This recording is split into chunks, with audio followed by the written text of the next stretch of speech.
All right, so I was gonna go live, but I apparently didn't activate it yet, so it takes about 24 hours. So tomorrow night's game, there'll be a live post game, I promise. Um, tonight's game, Cubs lose 6-4, 9 innings to the Atlanta Braves. Cubs led what a lot of the game. I know the Braves had a 2-1 lead after the Ozzy Albies solo home run. I think it was like the third or fourth inning, so it wasn't the end of the world, but they came back. The Cubs came back and scored 3 runs, took the lead. It was 4-2 um, until the eighth inning. And, it's easy to blame Steve Cishek. It's easy to say, well, he's just part of the problem with the bullpen. He's not. You can trust Steve. This guy had an under 2.20 ERA the last 2 years. He deserves the benefit of the doubt on this. So I'm not too worried about him at all. He just had a bad outing. I'm not too happy the fact that Madden left him in there. I mean, you could tell after the second batter that he really just didn't have his stuff. Probably pull him. Don't let him walk the bases loaded. Okay? Just don't let him do that. That's where I had an issue with Madden on this one. But again, you go with Cishek. I mean, think about it. If he walks the two batters and you decide to keep him, I can probably think where Joe Madden was thinking here. Steve Cishek can get ground balls. One ground ball, a double play, and we're not even having this discussion right now. Right? That's why he kept Steve Cishek in. I guess I don't hate it. I don't know. Here's my other problem. You have to think about this one. If you had Morrow or Kimbrel or whoever you want back there, and Stropey was your eighth inning guy, you started with Cishek. You started noticing he was struggling. You could go to Strop right there. But instead, you have to save Strop for the ninth inning. And I know a lot of people are going to say, well, you have to get there first. And that's true. But who actually thought that they would have walked 4 batters?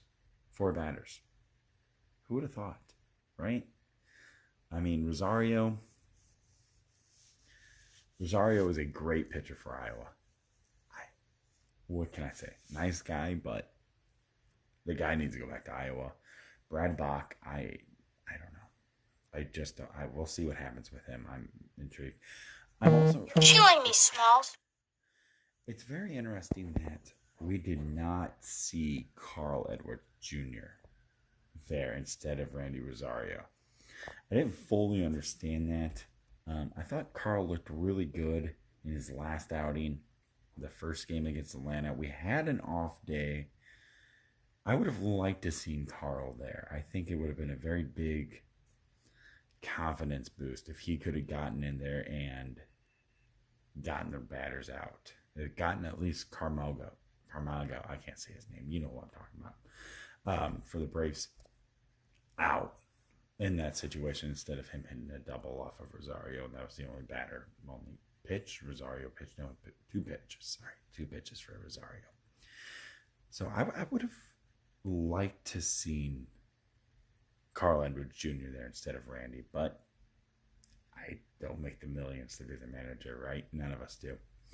It's easy to second guess everything right now.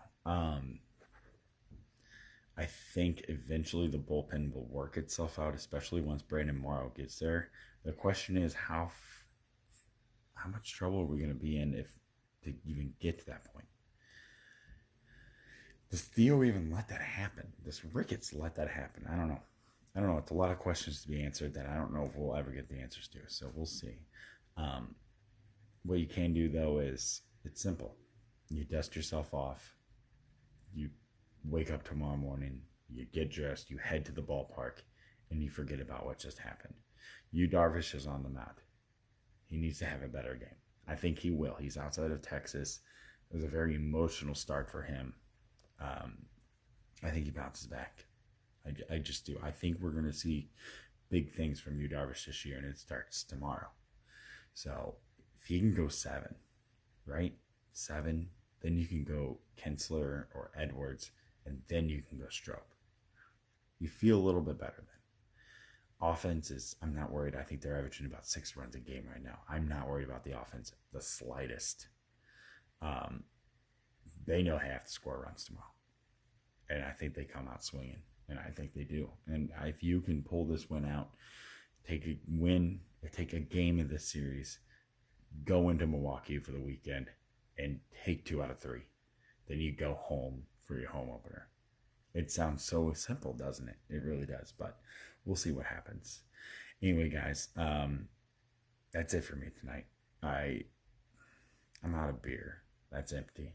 That's sad. And I know I've got more over there, but I gotta get to bed. I gotta go to work tomorrow, right? Life. Adulting. Anyways, guys, thanks so much for listening. Again, check us out on Facebook, Twitter, me on Twitter at ChipperStrike3, just the number 3. Check out the Ivy Boys on Twitter at the Ivy Boys. Check out Briz on Twitter at Briz_Blue. Follow us on Facebook. You can check out the show on Twitter at Chipper and Briz Show. We're easy access. Make sure that you subscribe to this channel. This is where you're going to be able to see our live podcast. Anyways, tomorrow night, the plan is to do a live post-game show. That's my plan. Right? Anyways, guys, thanks for listening. I'll see you later.